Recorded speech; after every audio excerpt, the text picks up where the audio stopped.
Hello, I'm Kerry Haney, an associate professor of political science here at Duke University. And on behalf of Duke's Sanford Institute of Public Policy, I want to welcome Mr. Harold Ford to our campus. Mr. Ford, a Democrat, is a former member of Congress. He served for 5 terms in the House of Representatives representing the Ninth District of Tennessee.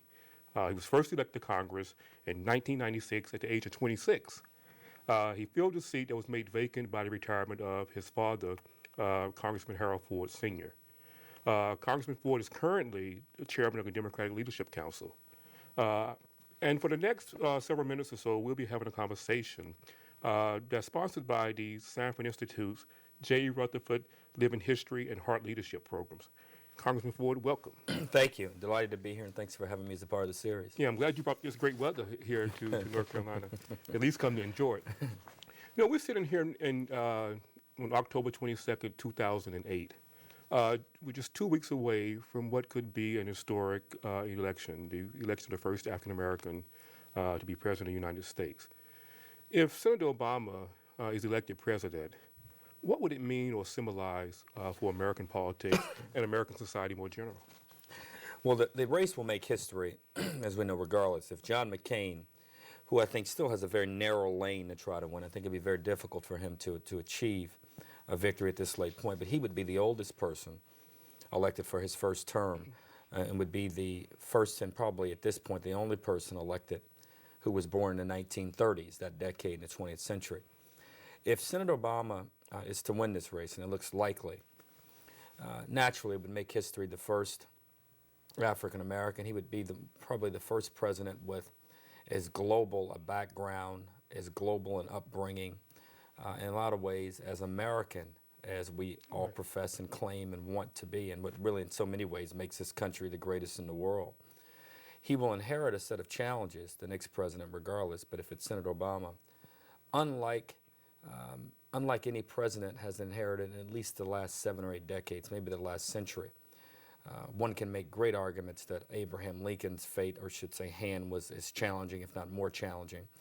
But when you consider in modern day globalization of our economy and democracy and what we're trying to project around the globe, there's no president who's inherited 2 wars, a recession, rising powers in India and China, rising nuclear powers in Pakistan and Russia, resurgent and reemerging Russia. So the president will have an enormous set of challenges on his plate. And probably the most pressing will be, how do you navigate us out of this gigantic commitment we have in Iraq without endangering the progress that we've made on the ground there? How do you ensure that we don't allow the progress in Afghanistan to be rolled back? And probably on the minds of everyone in North Carolina and Tennessee and Florida and all across the great country is, how do you build and ensure that my kids and our kids' future will be brighter than today? Right.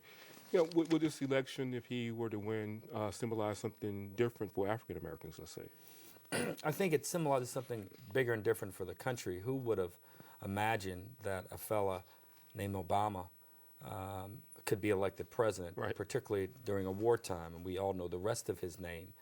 2, for African Americans, naturally it's a source of pride. You had some 40 years ago that Dr. King, or 45 years ago, that Dr. King gave that incredible speech that challenged and dared America, all of us, not just African Americans, but all Americans, to live up to the promise of the country.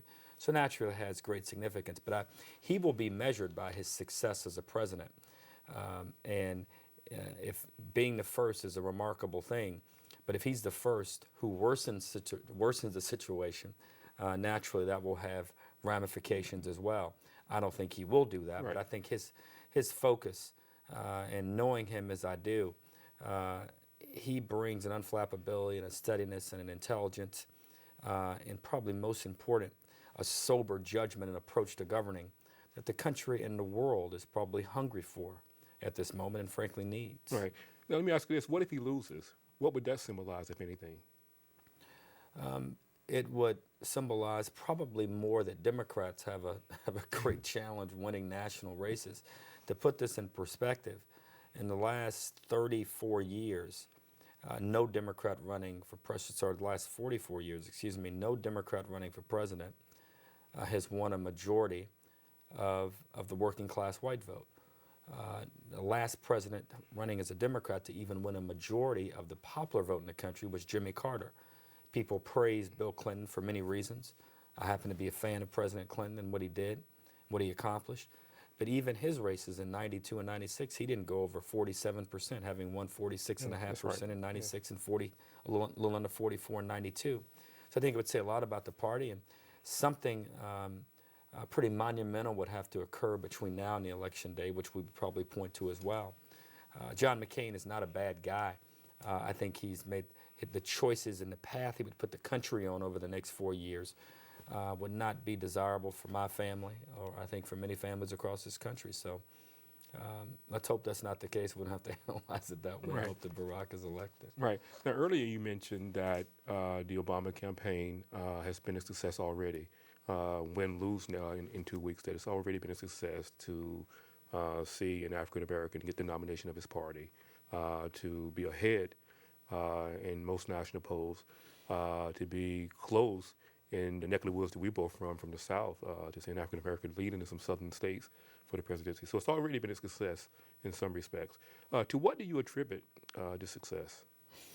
I think a couple things. I think the last 8 years, the country has grown increasingly frustrated with the ideological approach of people in Washington, which has come in large part to be symbolized by President Bush. President Bush has probably been the greatest organizing force for Democrats, at least in the last 2.5 years, maybe 3 years. If you look at the races in 2006, where Democrats won majorities in the House and the Senate, it was largely because I think there was frustration in some quarters of the country, just disgust with the way we were prosecuting the efforts in Iraq, with the way the economy was performing. It's worse now than it was 2 years ago. So I think President Bush played a role. Number two, I think the country is just ready for a change, and Senator Obama's message, his person, his story, his family in so many ways, when combined, meets the threshold the country's looking for in a president. And I think finally, the last 4 or 5 weeks, what has happened with the economy and what has happened with the financial markets, and people have used terms, the collapse, the meltdown, whatever you may choose to call it. We've had a crisis in confidence in many ways. And I think the country is looking for a president who they can trust, who is smart, who has a set of ideas to get us out of this mess, and who is not playing the same old politics we've seen in the past. And Senator Obama meets those thresholds. If he were white, he would probably be in a similar position. I don't think the race issue is as big an issue in the race, in this presidential race, as some people do. People have pointed to all of these different effects that the thing may have that as we get closer to that. I don't think Americans are embarrassed to say whom they're voting for. There are reasons that you may not want to vote for Senator Obama that have nothing to do with race. There are a lot of reasons you would want to vote for him that clearly have nothing to do with race. So I think, to your point, I think history has been made. Naturally, he's the first black to win the major party nomination. And I'm sure he's appreciative, but he wants to be president. Right. And not for the history-making aspect of it, but because I firmly believe that he believes, and I think he's right, that he has a set of ideas that if he surrounds himself with the right people, which I believe he will, that they can bring about a new course and a new path for the country, and frankly restore the diminished standing that we've created for ourselves around the world. He believes he can drag us out of that hole and not only restore it, but lift us even higher. Right. I heard in your answer, let me just ask this. Is there something special about Senator Obama, or are there a number of Democrats who could be in this moment and be in the same place that he's in? Harold Ford Jr., for example. He's a better candidate than I was. He's run a great campaign. You have to admire the discipline and the focus. But I think he'd be the first to say that Hillary Clinton was a formidable opponent of his in the primary. I have the utmost respect and affection for her. But Senator Obama, we've only had 44 presidents. So to be in this position 12, 13 days out ahead in a number of states that he's ahead, in the national polling data, which is relevant but not controlling, because as we both know, the presidential race is really 50 local races. Yeah. If it were a popular vote, my dear friend would probably be finishing his second term. Right now, would have been calling him President Gore as opposed to Vice President Gore. Yeah. Uh, so there's been a lot of talk about what the Obama candidacy means for American politics, and quite a few pundits, academics, speak in terms of that this is ushering in a post-race era in American society. To borrow from the sociologist William Julius Wilson, do you think that an Obama election, a win by Senator Obama, would mean another decline in the significance of race in American society? Sure. His win will be the first step. It will be enhanced by his performance. I think most people are walking into the voting booth in the country, in this state, which Senator Obama hopes to win, and are making a judgment about, as most Americans do, whom they trust, whom they like, whom has the best set of ideas, and who you believe can get things done. If Senator Obama is able to deliver on campaign promises and the platform he's run on, he will do more to erase some of the lingering ideas, some of the base and awful ideas that a small group of people may hold about people who may look differently, particularly African Americans, than anything we've seen. So the potential is there. But on the other hand, if he also does that, he will have people around the world saying America's prestige and standing is back. I'm always tickled when I hear people talk about our standing in the world, particularly some Americans or voters, countrymen and women who cares what people around the globe think. We're the greatest force in the world. We're the greatest example for good in the world.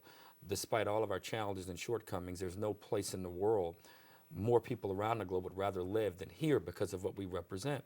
Some have said over the last few years that the growth in Asian economies and the growth in European economies have signaled some kind of, the economic term and the business term is decoupling. In other words, that their growth is independent of our growth.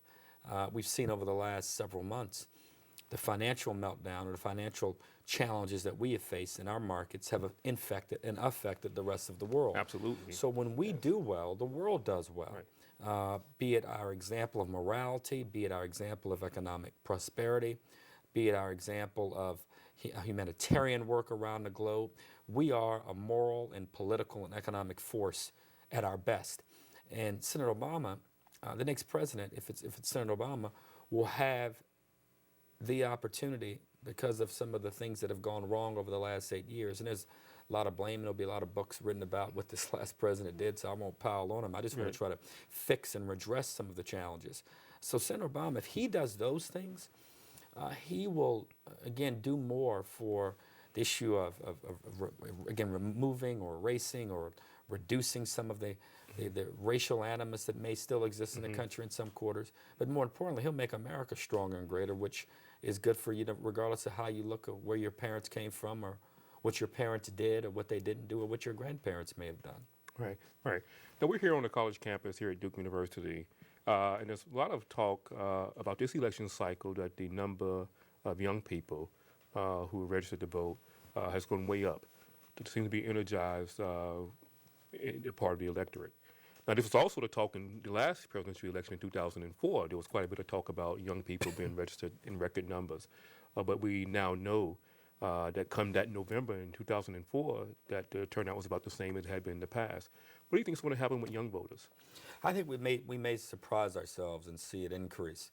I mean, if you look at the registration numbers, as we both have, and the new registered voters in some of the key states, the swing states as they call them, I mean, the numbers are staggering, what Senator Obama was able to register in Georgia, in southern states, particularly Georgia, North Carolina, and Virginia. Then you look in some of the northeast states, including Pennsylvania. I mean, they added, in some of these places, upwards of 100,000 to 200,000 new voters to the rolls, and many of them were younger voters. Many of them were Hispanic and African-American voters, young voters. So if, as you and I know, the key, once you register voters, is ensure that they go to the polls. Yes. If this group of people, even if a fraction of them, a quarter of them, or half of them, or a third of them, are able to make their way to the polls, the polling data we've seen might not reflect or capture really what's happening in the country. I don't know that to be true. We will find out. Right. But as you say, we've seen in the past where there's great enthusiasm amongst young voters, and that the numbers don't always materialize. The difference between John Kerry and Barack Obama, though, is that I think many people look at Senator Obama and not only see a post-racial candidate, but see someone from and of and by their generation, someone who has grown up in a lot of ways with the influences, and his upbringing is really a result of the work of so many people who help fight and sacrifice to make America a greater place. It's product of a biracial marriage. Spent time growing up in Hawaii and Indonesia. Has roots in Kansas. We pray for him now as he's out with his grandmother in Hawaii, and what appears to be very challenging days for her health. Our prayers go out to her in particular. So I view the youth vote effort as much a sign of people seeing in Barack them, and someone young who's actually going to do the things and understands that also helps that he actually uses and understands Google and internet, and his opponent doesn't. Right. So, I mean, it makes it a little easier for younger voters to connect with him. Yeah. Now, we see all this enthusiasm among young voters, and here on this campus, and I teach freshmen through graduate students. We see this excitement, but at the same time, we hear quite a bit of cynicism and ambivalence towards the political process. What's your message to young people? Why should they be involved? Why should they care about this? Why should they participate in this process? At a macro level, this is the one significant way, the one most responsible way you can impact the direction of politics and public policy in the country. Two, for those who care deeply about any issue, we have an opportunity with the election of people at every level of government to impact and change that, and not only influence the conversation, but help shape the outcome of it. And three, this country's political tradition is built on young energy. Throughout our history, at every critical moment, it's interesting when people think about it. When you're studying it, you think about all the great historical figures, and the picture we have of many of them fixed in our head is them at sort of at a middle age, when in fact the great movements in our country have always been led. Washington was a young leader when he was general. Lincoln was a young man as he challenged the country. As he went on to lose political races, but went on to be elected president as he challenged the fabric of the country. Kennedy was a young man. King was a young man. LBJ was a relatively young man as they accomplish these things. I think a lot of times young people think of politicians as being old, and political movements being led by older people. Not the case at all. Right. Dr. King was 26 years old when he integrated the Montgomery bus, I should say, the Montgomery, Alabama system, be it buses, and it went on to help pave the way for Brown v. Board of Education decision. Thurgood Marshall was a young man. Right. As he led the Legal and Defense Fund, or I should say the NAACP Legal Defense Fund. So I think oftentimes it's important to help younger Americans understand that the greatest change in America, and for that matter around the world, but we can limit it right here to America, have been led by young mavericks in a lot of ways. Right. So the history just needs to be told, and you do it, you and your peers, and I, on a smaller level, I teach at Vanderbilt in the political science department. You sense that as young people come to understand it more, and we're fortunate to teach some of the brightest, or be around some of the brightest kids in the world in many ways at these two great universities, you get a sense of how their eyes light up when you explain how young we're only 232 years old as a country, and how young people have led the different movements to make this country great and to make it even greater. Yeah. And hopefully another young guy will be president soon. Yeah, I see that as one of the biggest advantages of a Obama candidacy, and if he wins, that would be an amazing symbol for younger people, because he clearly symbolizes this new generation.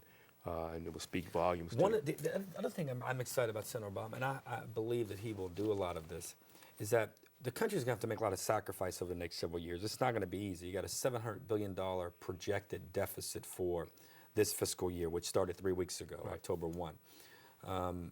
If Senator Obama's, he's going to have to scale back some of his aspirations and spending, or he's going to have to reshape them or prolong how we do this or lay out a different timetable, because I don't think the country will stomach a 1.5 or $1.6 trillion deficit if we engage in some of the new spending. All that being said, I think he has a unique chance with younger voters to say that we're going to have to sacrifice, Right.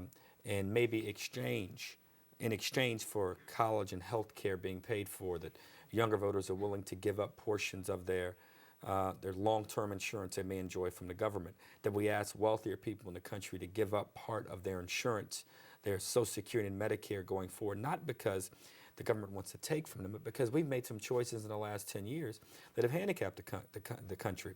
We can't depend on oil from parts of the world that don't like us, that disagree with us, and that would do us harm if given the opportunity.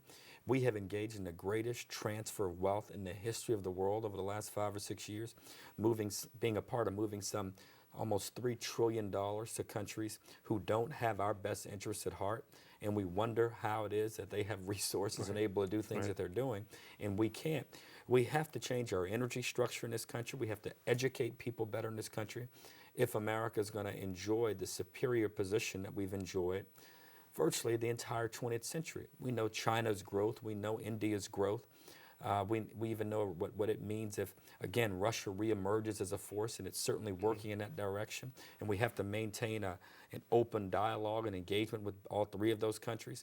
It will take a smarter, more resourceful, and frankly, an oil addiction-free America, at least from that part of the world, to be as strong as we've been. If not, we will move to become a second-rate nation if we continue to import oil from countries who seek to do us harm. Right. To put it in perspective, we are the first generation of Americans ever to send our neighbors and loved ones to war, while at the same time we drive around with little ribbons on the back of our SUVs saying we support our troops, while at the same time, every time we fill up at the pump, we're subsidizing the people who are killing our troops and who would wish to destroy our way of life day in and day out. That has to change, and I'm hopeful as much as anything that Senator Obama, because of the excitement he's generated amongst young voters, the excitement he's generated amongst a big part of the country, that he can unite the country in big ways, or at least put the extremes on the right, the extremes on the left, let them stay out there and bring the country. Everybody should come together, but let the middle come together, and let's figure out how we make sacrifices as a country and make gains, so 5 to 10, 15 years from now, no generation of American kids or soldiers have to worry about the things we worry about. I hope my kids look back and say, I can't believe y'all imported all that doggone oil.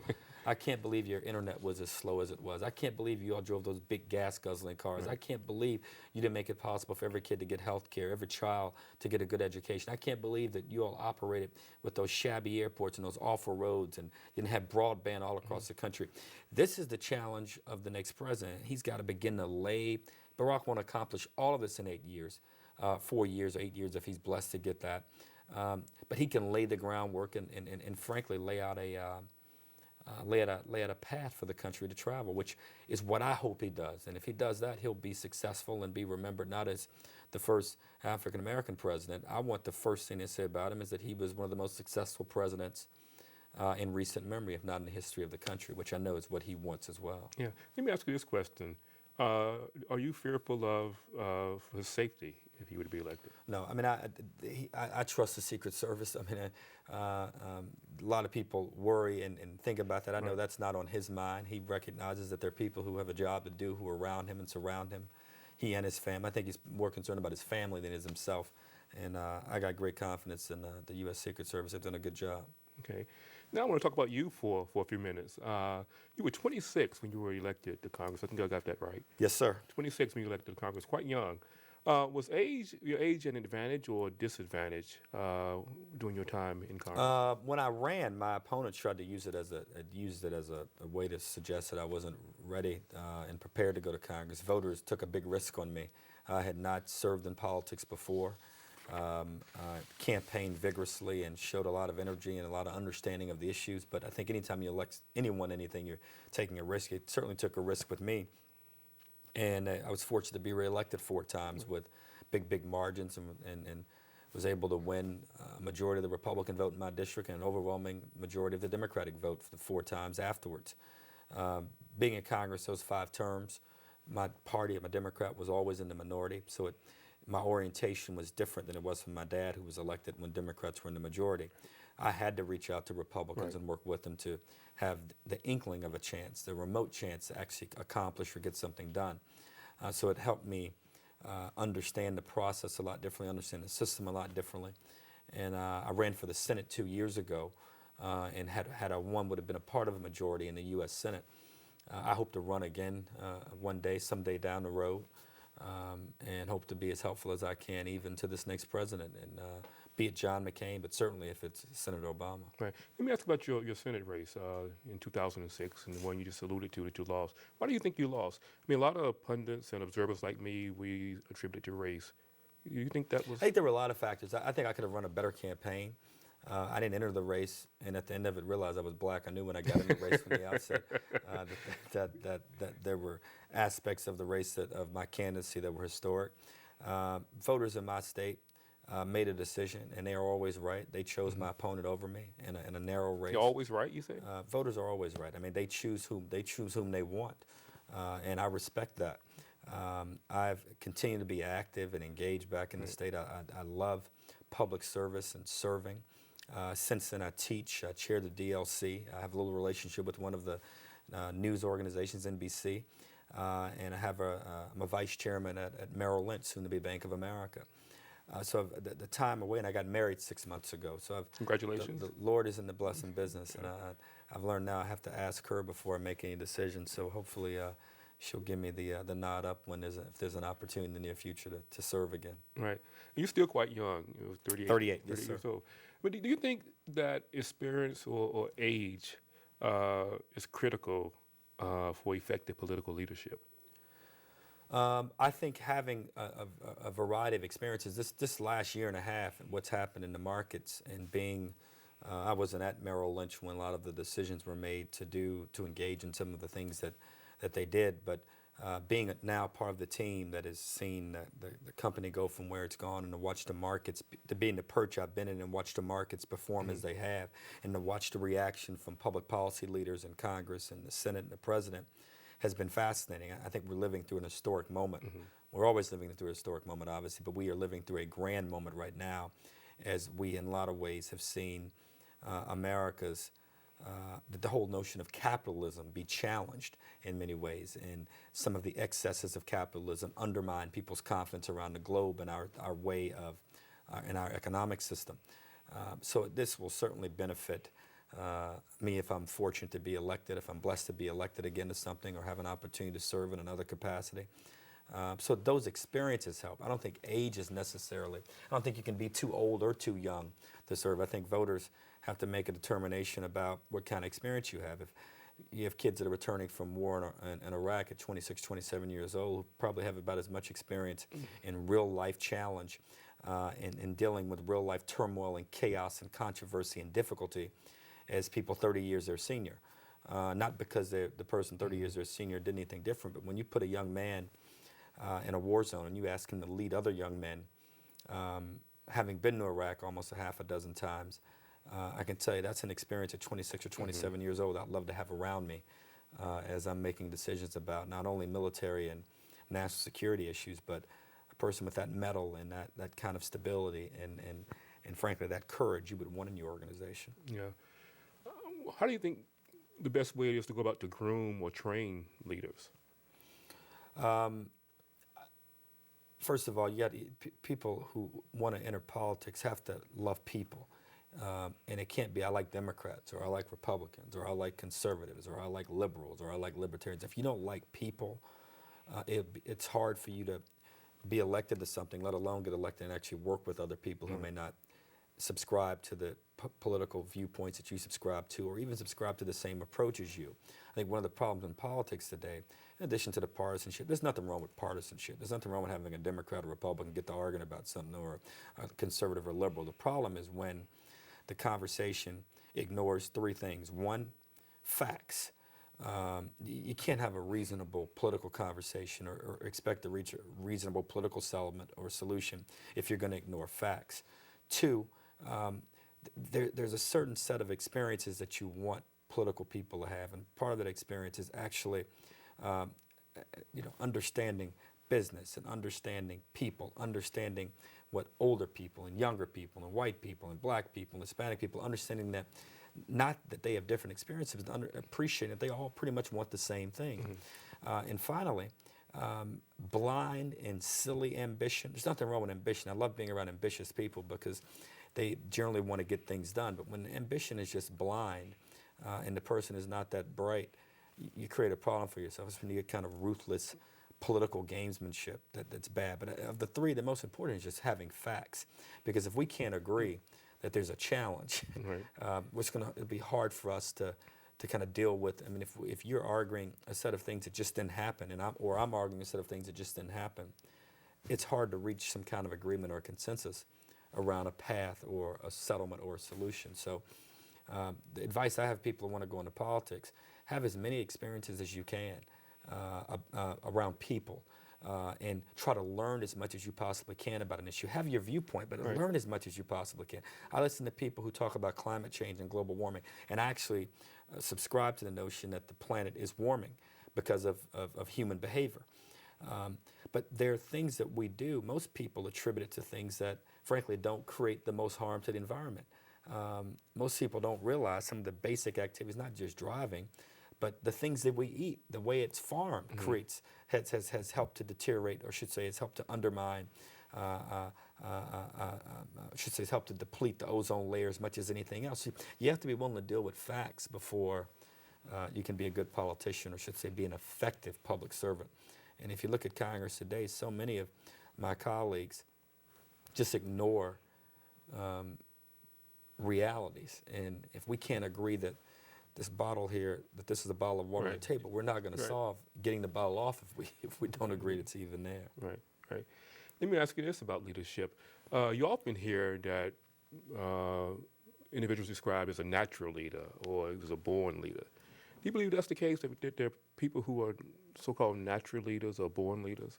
Well, I think there are people who have a capacity to get people to believe in them, and that's one test of leadership. But real test of leadership is if you can get people to do things for the common good or for the best of them. It's not always in their best interest. And that's what the great coach is. I mean, I think you all have one on here on this campus in Krzyzewski. I mean, you look at some of the great leaders in that sphere. Then you look at political leaders who challenged orthodoxy, challenged convention, and were able to convince people to not only vote against what they think is their narrow political interest, but to vote for a bigger good. Interestingly, John McCain's campaign, which has been talked about country first, it's amazing. He's been a totally different candidate for president than he was as a senator, and the reputation that he developed in the U.S. Senate. One can make an argument, he can make a credible one, that he reached across the party aisle a lot when he was in the Senate. But as a presidential candidate, he's betrayed all of that. Sarah Palin, who I actually think is qualified to be president, I don't think she's ready to be president.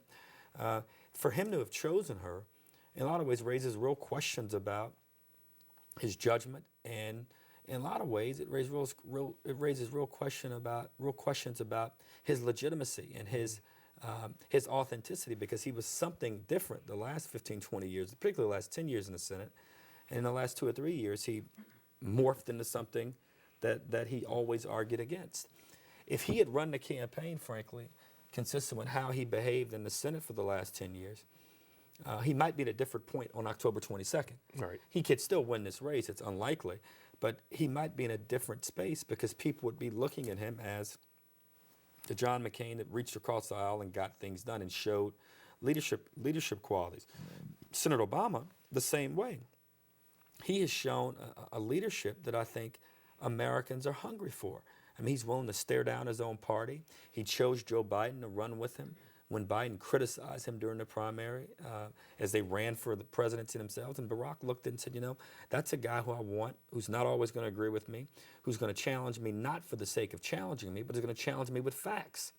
And he's going to challenge my viewpoint and my position and my perspective based on his experiences and based on the facts. I would imagine as the country looks at McCain and Palin and Biden and Obama, Obama, Biden, generally the VP candidates don't factor big into this. But I got to think if you're sitting at home in Kansas, Pennsylvania, Michigan, Indiana, Virginia, North Carolina, Tennessee, and you want a president who's going to have a set of advisors and have his top advisor as VP in that room, who do you want advising the president? What minds do you want working together? Put aside your politics. Joe Biden, some 30 years in the U.S. Senate, has relationships with world leaders, personal relationships, has traveled to war zones all across the globe, traveled immediately to Georgia when the conflict between the Russians and Georgians erupted, to gain a perspective, to bring a perspective back to the president. I mean, that's leadership. And it's in a lot of ways, as someone, as an observer of politics, you watch McCain, you just wonder, why did he had a pretty good leadership thing going. The country still may not have wanted the path, but as a leader, as a leadership model, he had a pretty good leadership model going. Say, if I believe in something, I'm going to go reach out to Teddy Kennedy or Russ Feingold and others and build a coalition. He chose not to do that. He chose to run as someone who exhibits kind of the worst leadership skills, or should say the least favorable leadership skills that Americans want right now, the least desirable ones they want right now. Right. Now, you slipped something in there a few minutes ago that I'm not going to let pass. When you say you're an observer of politics, are you much more than an observer? No, but I said, as an observer. I mean, I understand. But it's, and you sit back. I love the country more than I love all the partisan stuff. Right. I mean, I'm a Democrat. I'm a Democrat because I happen to believe that the people who clean up the rooms and serve the auditoriums and who will tend to the event tonight at Page, their kids should have a chance to go to college just like I had a chance to go. I share with you a story about my dad, about when I was at Penn. I was fortunate to have parents, I was blessed to have parents that paid for me to go to college. I'm no more special than any other kid. Right. And every kid ought to have that chance. And I think my party gives a better break and a better chance to kids to do that. Having said that, I love the country more than anything. And as an observer of politics, just talk, as you asked the question about leadership and just giving it a current kind of perspective, looking at McCain and looking at Obama. McCain, in a lot of ways, he had a leadership model. I mean, he was one that he was a maverick, an independent, reform, all those things he liked to say. And then he went in the last several weeks and just went in a completely opposite direction. Really, the last year or so went in a completely opposite direction. And I really thought that he would run a different kind of campaign than he's run. Again, he could still win this race. Right. You never know in these things, but for him to be 10 points down, and don't get me wrong, as a partisan, I'm happy about it because I'm for Senator Obama. Right. I'm a contributor. I'm a campaigner, a believer. But as someone as you talked about leadership, he had a model that the country might have liked more had he put that model out there. Right. And one reason I say you're more than an observer, you're from a very prominent political family. Some would even call it a dynasty in Tennessee politics. Talk a little bit about that. I come from a big family. My dad's one of 15 uncles who were involved in politics. Some have found their way out of politics for things that they did. I have cousins in politics back in Tennessee. I have an aunt in the state Senate back in Tennessee. My dad was a congressman. My grandfather was an undertaker. I'm one of 91 sort of cousins in my family. And my granddad, who was a unique fella, started this funeral home, and just about everybody worked there. All of his kids worked there. They all went on to college at Tennessee State University in Nashville. And politics is just something that was talked about at the dinner table every evening and every Sunday at my grandmom's house, or my grandparents' house. So I learned it honest. And it's funny when I hear kids talk about the things they did when they grew up. We had 3 things we had to do that always happened. We had to go to church, we had to work in political campaigns, we had to do our homework. Those were the 3 staples in the house, and there was always somebody up for re-election or preparing for a campaign. So I wouldn't trade that upbringing for anything, sitting in the living room and sitting at the kitchen table with pastors and political leaders and business leaders talking about how you make the political system work better. And that's what shaped me. So when I ran for Congress the first time, they kept saying I was too young, and it never dawned on me. I thought I'd been part of a political conversation since I was 4 or 5 years old. I just remember going to work with my dad the first time, putting a suit on when I was 8 years old, and trying to do constituent service work Right. with him. And never forget, I called a guy who was a landlord, a constituent that called my dad's office complaining about the conditions at the place where she was renting.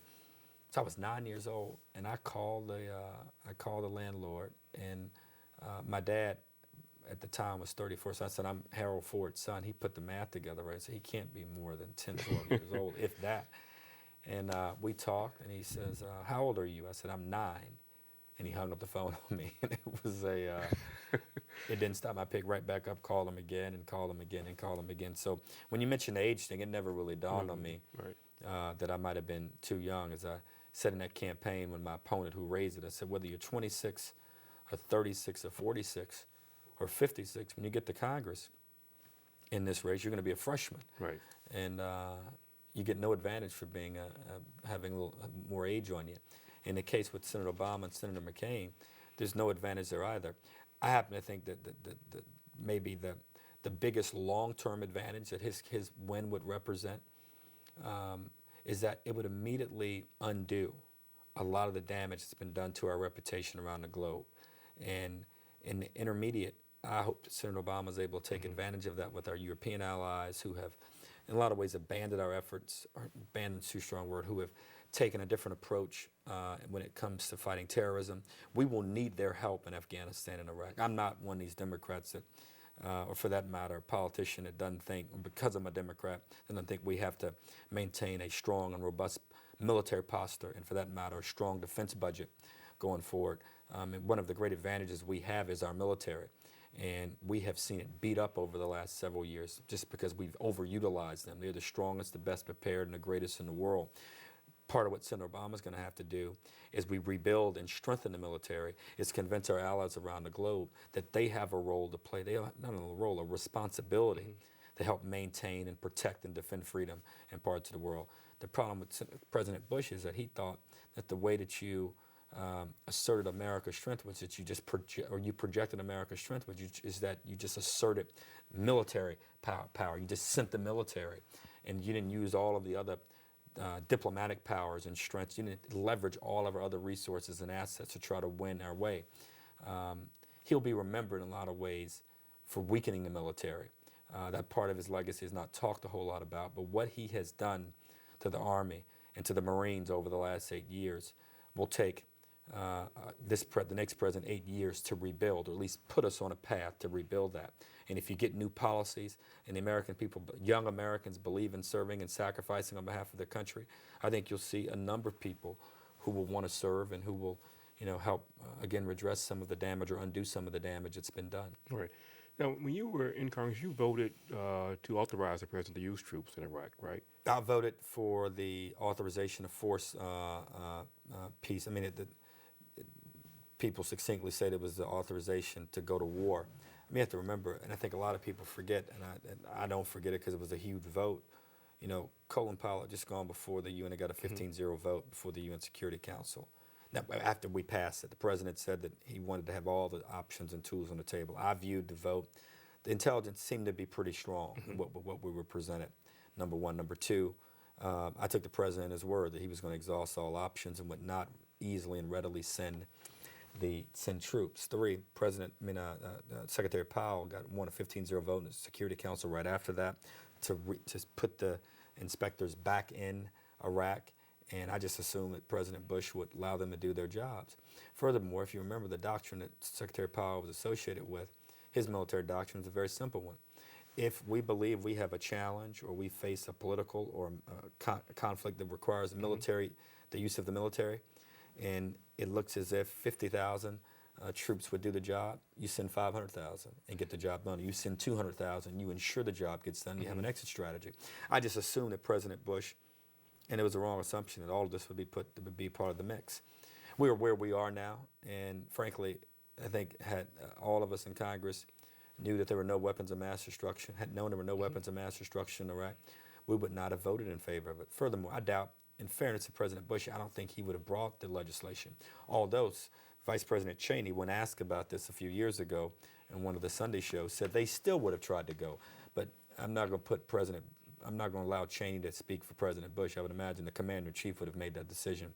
But if he had brought it to the Congress for a vote, and we knew they had no weapons of mass destruction, they wouldn't have had my vote, and I dare say they probably wouldn't have had a lot of Democrat and Republican votes, just out of concern. Why would we need to declare or give you this authority if the reason you want the authority doesn't exist? Right. Let me ask you this. I mean, so Senator Kerry, when he ran 4 years ago, was asked the same question I just asked you.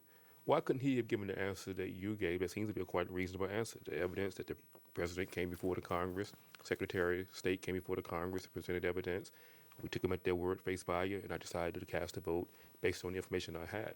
Why was it so difficult for him to? Well, I think he tried, and you know, he would have made a great president the last 4 years also, I think, for a lot of the reasons that I think Senator Obama, the strengths that Senator Obama has.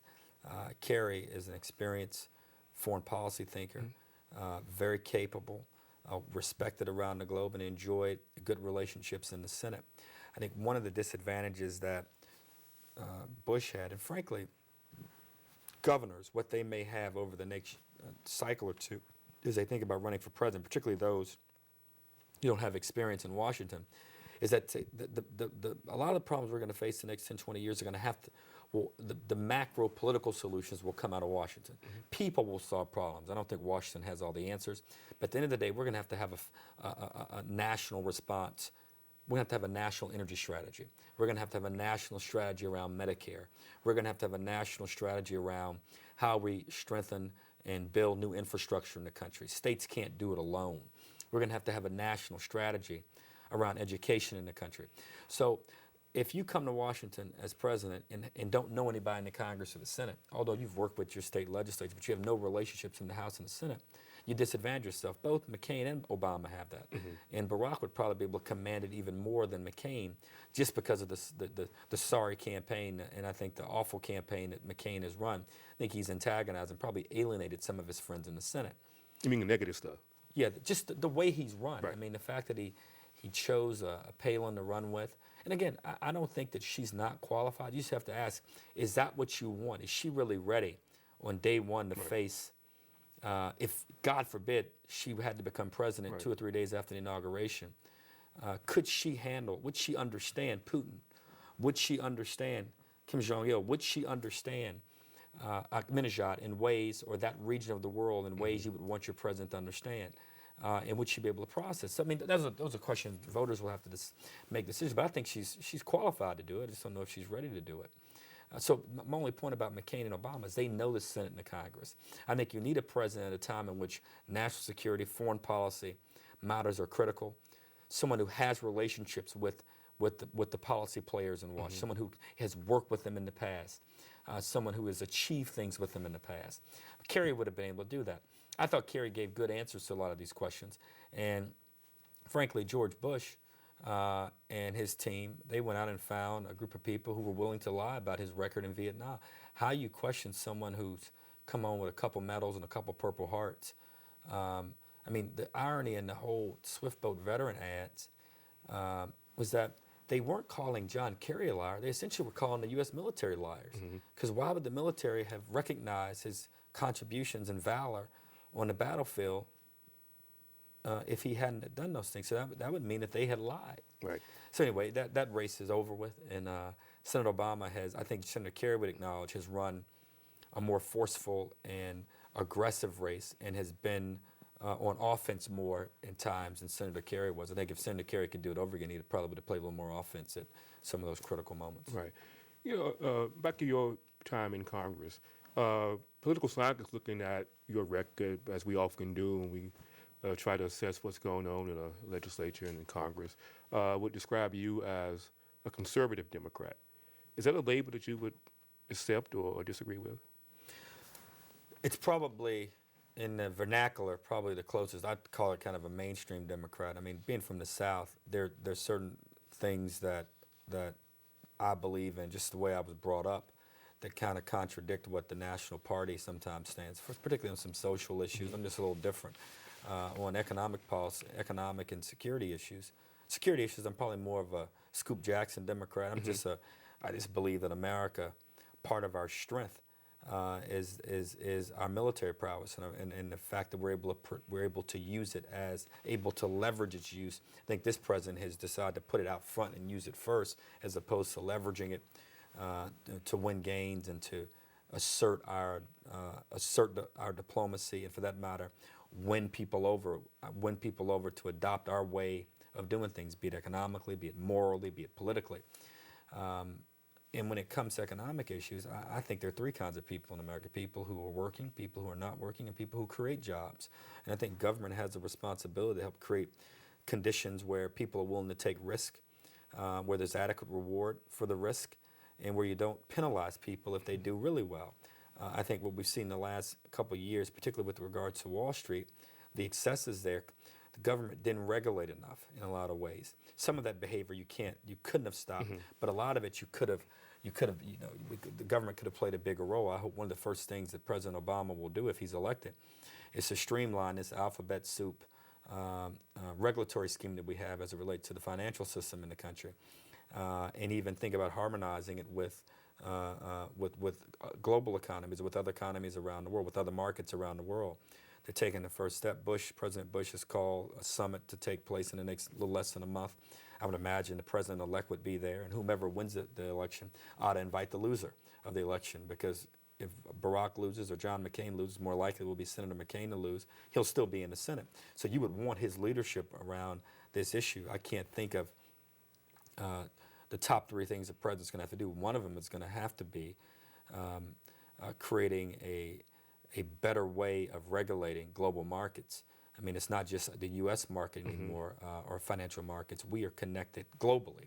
So we have to look at not creating a new world order, but creating some kind of system where we can have better controls, better safeguards, better risk controls, and so forth. So, Yeah. You are part of a group of politicians that many of us in my business would call sort of new black politicians, sort of new leadership style of politicians.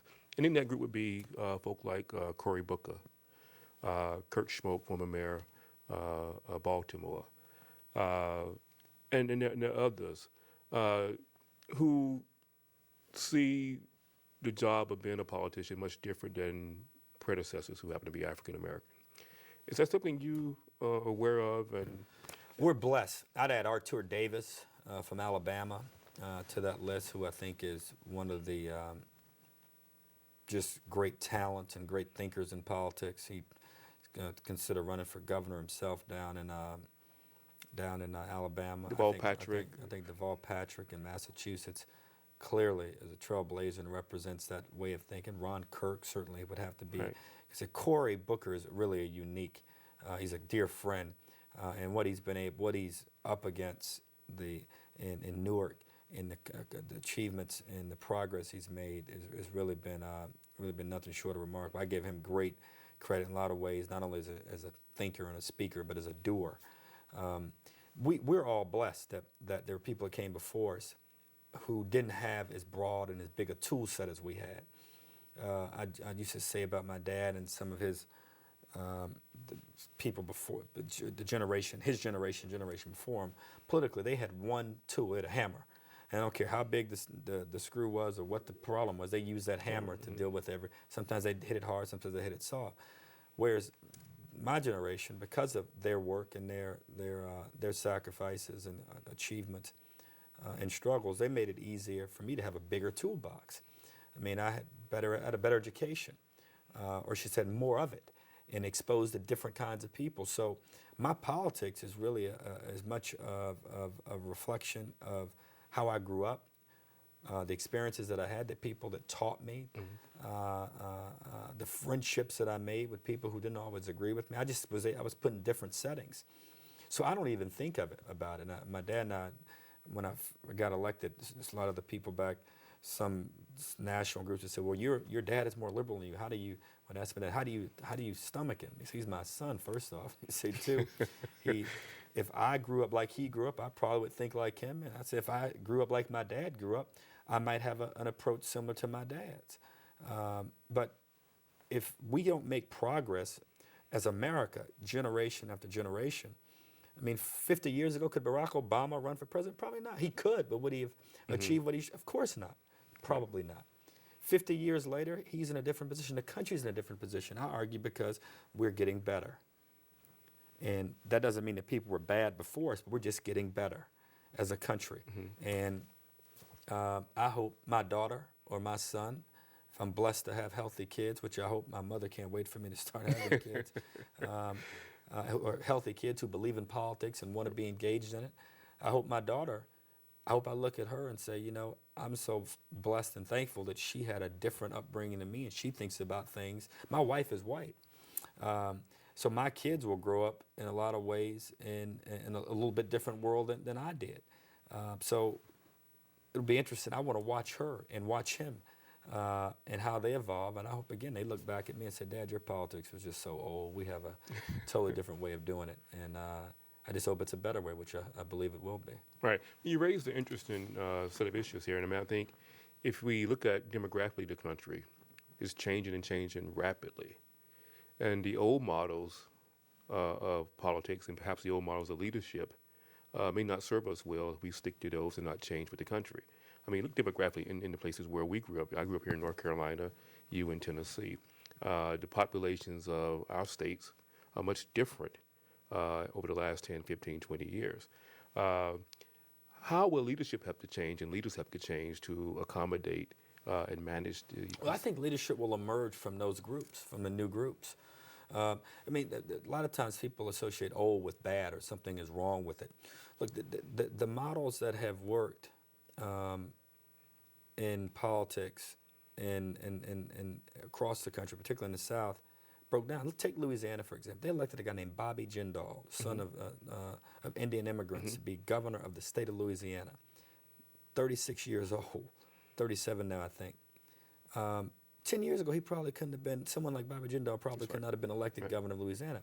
It was a set of conditions in Louisiana. People said, you know, the system is broken.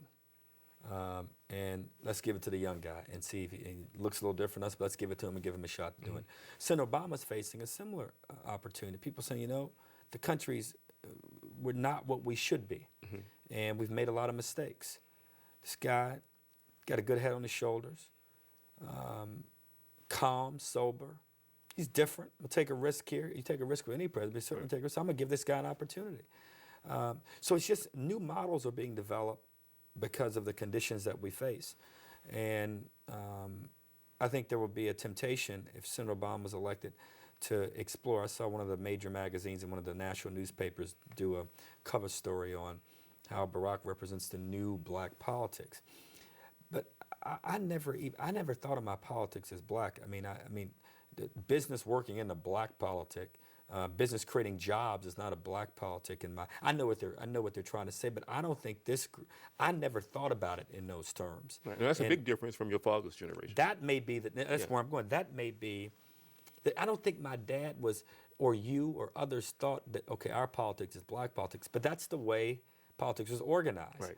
I mean, there were black politicians, there were Hispanic politicians, but in this era, I don't think of it in those terms. I never walk in a room and say, all right, where are the black politicians sitting? Let me go sit with them because we're going to come up with our black political answers, or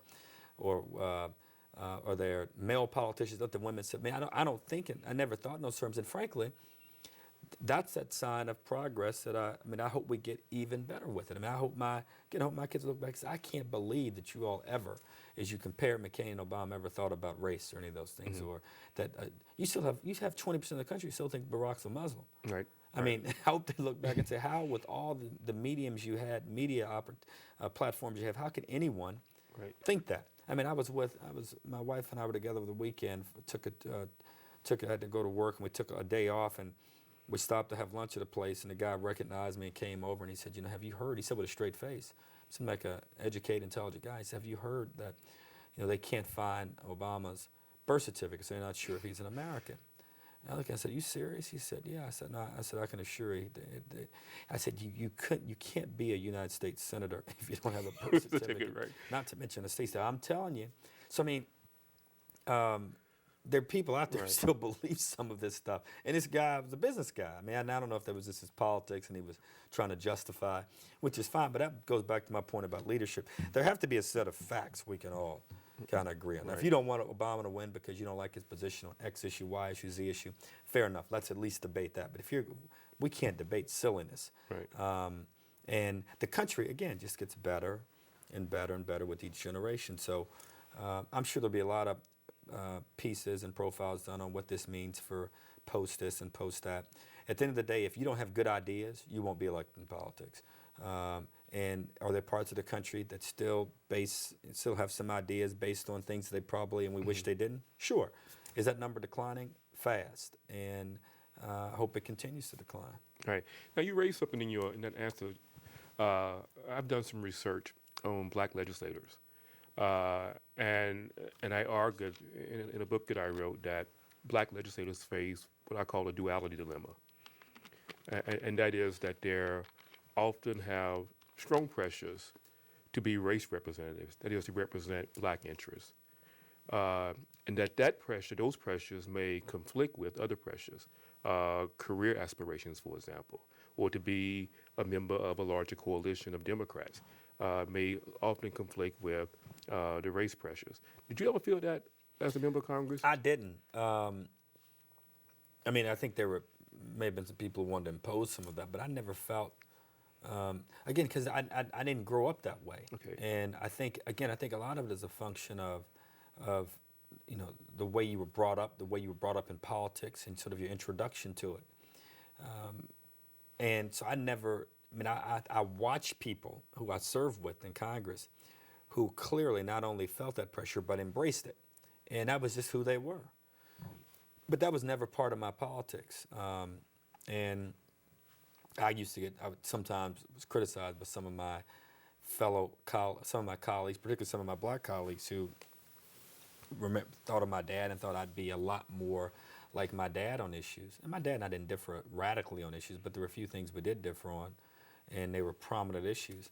And I used to say to them, I get reelected like you get reelected. I mean, I won with 84% of the vote in my district. The Right. district has got a pretty sizable Republican population, and if I'm able to create big numbers in a Democratic base and a Republican base, it would seem to me that's leadership.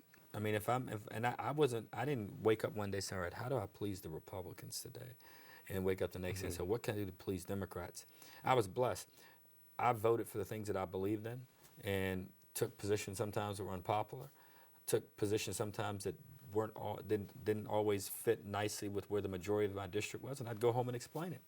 And sometimes I got beat up for it, and sometimes I was embraced for it. But at the end of the day, I think people respected the positions that I took. And I base that on just the vote turnout Right. or the final vote Right. numbers. But I never felt those kind of pressures, although I watched people did, and I think it's as much a generational thing as anything else. I mean, there was a time, as you recall, in this race where they said that Senator Obama wasn't black enough, Right. which I don't really understand what that means either, but I sensed politically what they were trying to say, which I just thought was asinine. What was cruel about it is that there were black politicians who were saying it, some of them. And other black Americans saying you're not black enough. And I'm trying to figure, what do you mean? The guy did everything he was asked to do. He was given a great opportunity to go to great schools, high schools, colleges, law schools. He was editor of Law Review at the most prestigious name in the legal education world. Well, I may differ with that being here at Duke, but I go differ ahead. with it being in Michigan also, but I'll give it, that's certainly not a longer standing tradition. But I mean, to be editor of Law Review at any law school, particularly Harvard, and to be the first Right. African American is a great accomplishment. So what do you mean he's not? I never understood that. Unfortunately, he never allowed that to get in his way. I mean, he continued to campaign the way he campaigned. He didn't alter his campaign, didn't alter his strategy, and continued to talk about those issues that resonated with all voters. Yeah, because I mean, in some ways, so this may transform, even black politics. The fact that Senator Obama did exactly what you said he did, that he didn't let that get in the way, and he's run the campaign as he saw fit, and in some ways, that's leadership. That's exactly not what to bow I to can't some of say. That's exactly what it is. some of those pressures. We're coming close to the end of our time. I just have a couple more questions I want to ask. Yes, sir. Why did you decide to run for Congress? You were in law school at the time, right? Yes, sir. I was finishing my third year in law school. I traveled home every week from the beginning of my third year, which was started in '95, from Wednesday to Sunday. I'd organized my schedule where I could do that. And So you campaigned while in law school? yeah, I hadn't announced yet, but I was traveling home doing a lot of the exploratory work, meeting with leaders in the community and at every level. And it worked out well. I'll never forget that my first set of speeches were really to kindergartners.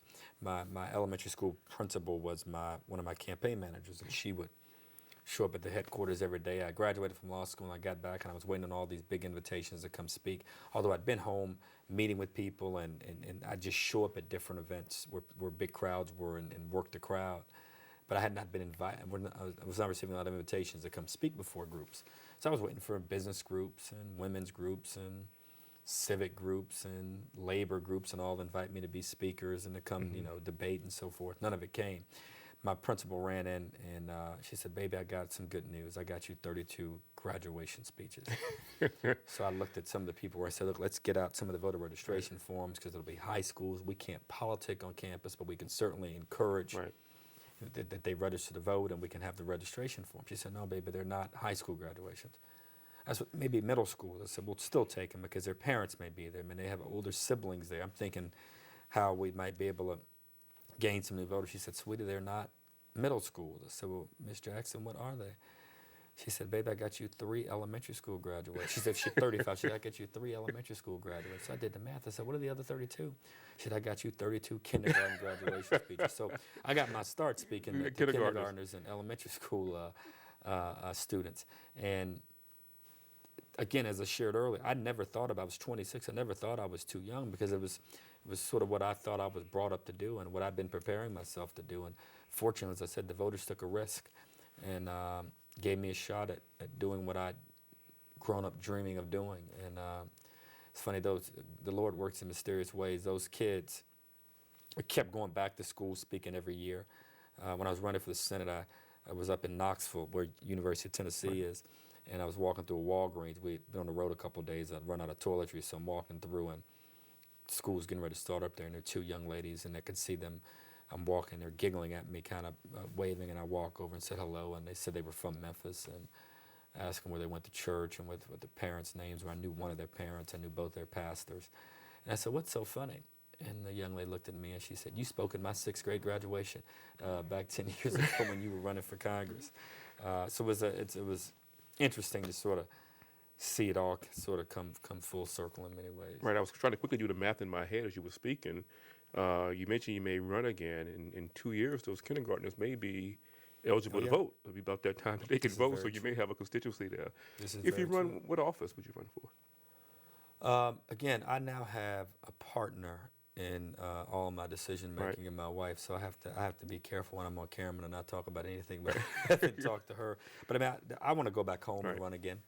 And Governor? That's where there's a governor's race in a few years in the state, and I haven't ruled it in or ruled it out, and we'll probably make a decision over the next several months. I mean, not even be coy about it. I'll think about it over the next many months. I'm enjoying what I'm doing, and I'm excited about the prospect of having a new president. More excited about it being someone who I really believe in and I call a friend, and someone who I believe has the capacity to be to really be a kind of a change figure, and as Colin Powell said very well a week ago, kind of a transformative figure in politics. He'll have a lot of effect on politics, but I mean the politics of the country. Right. So it's part of who I am, public service, and I hope one day to be able to get back in it. So finally, last question. Students often come to me and my colleagues as professors asking for advice.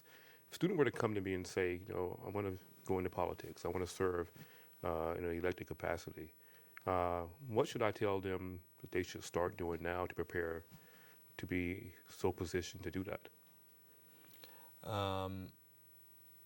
People who want to run for public office, number one, you gotta love people. You gotta understand the issues. Be willing to admit when you're wrong. And as one of the great Tennesseans and great football coaches to ever step on a football field and coach at the University of Michigan, a fellow named Lloyd Carr, said when he played for the New York Giants, he used to see a big sign up when they run out of the locker room that said something to the effect, work hard, do something, and blame no one. The best thing, I think, in life, particularly politics, is to always accept responsibility. I mean, when things don't go right, and be willing to share all the credit when things do go right. I think a lot of people in their politics thinking it's all about credit and getting attention and moving up the ladder. Politics is about getting things done.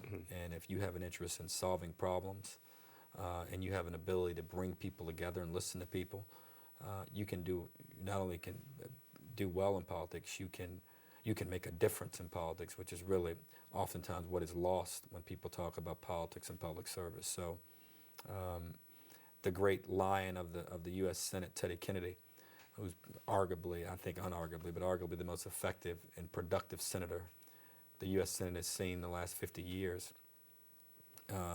Whether you agree with his politics or not, he's a believer in trying to get things done, in making a difference. And if you can follow that model of making a difference, you'll be successful in politics. Right. Thanks so much for coming. Thank you, sir. Enjoyed it. Glad to be here. Yeah.